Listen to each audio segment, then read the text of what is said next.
Now imagine this. You're on a ship in the middle of the Atlantic Ocean. The air smells of salt, sweat, and fear. Chains rattle in the darkness below deck. And somewhere above, men are preparing to throw hundreds of people, alive, into the sea. This is not fiction. This is the Zong Massacre, a horrifying true story of greed, murder, and justice denied. It all began in Liverpool, England, in the year 1781. A ship named the Zong, owned by the Gregson slave trading syndicate, set sail toward Jamaica. On board, 442 enslaved Africans, crammed into a vessel built for barely half that number. The captain was Luke Collingwood, a former surgeon with little experience commanding a ship. But to the slave traders, experience didn't matter. Profit did. Each enslaved African was worth a fortune.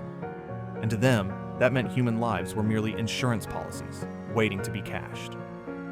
As the Zong sailed through the Atlantic, disaster struck. Navigation errors sent the ship hundreds of miles off course. Water ran out. Disease spread among the enslaved people, chained and gasping for air. Men, women, and children lay dying in their own filth. The captain feared that if too many of them died of disease, he'd lose everything. Because the insurance only paid if slaves were lost at sea, not if they died of sickness. That's when greed turned to pure evil. Between November 29th and December 1st, 1781, the crew did the unthinkable. They began throwing the enslaved Africans, men, women, and children, overboard, one after another. In total, at least 132 souls were deliberately drowned. Their screams echoed into the night as sharks circled the ship, feeding on the dead. But Captain Collingwood? He recorded the killings like a business transaction. In his logbook, he called it necessary jettison, as if human lives were mere cargo. When the Zong finally reached Jamaica, the owners did something shocking. They filed an insurance claim for the 132 murdered Africans. They claimed the loss was justified because, according to maritime law, if cargo was thrown overboard to save a ship, the insurer must pay for it. Yes, they literally argued that killing people was a financial necessity. At first, the court agreed. The case went to trial in London, 1783, and the judges treated the massacre as a commercial dispute, not a mass murder. The insurers refused to pay, arguing the killings were unjustified. And so, the case went to appeal. Gregson versus Gilbert, 1783. That's when history changed. News of the Zong spread through London, and people were horrified.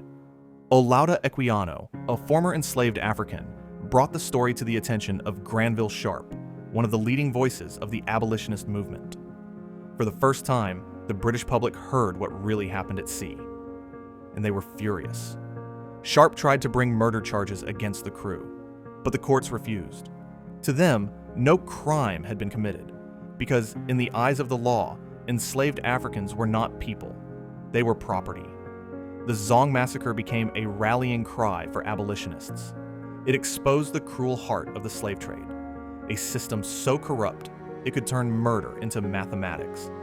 Although no one was ever punished for the killings, the outrage sparked public pressure that would later lead to the abolition of the Slave Trade Act in 1807.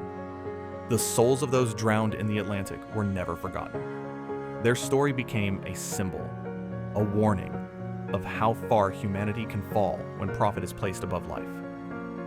Today, the Zong lies somewhere beneath the Atlantic, a silent graveyard for the forgotten. But their story still asks us a question. What is the cost of forgetting? If you felt this story, why don't you subscribe to Tales by Uncle Sam, where history comes alive?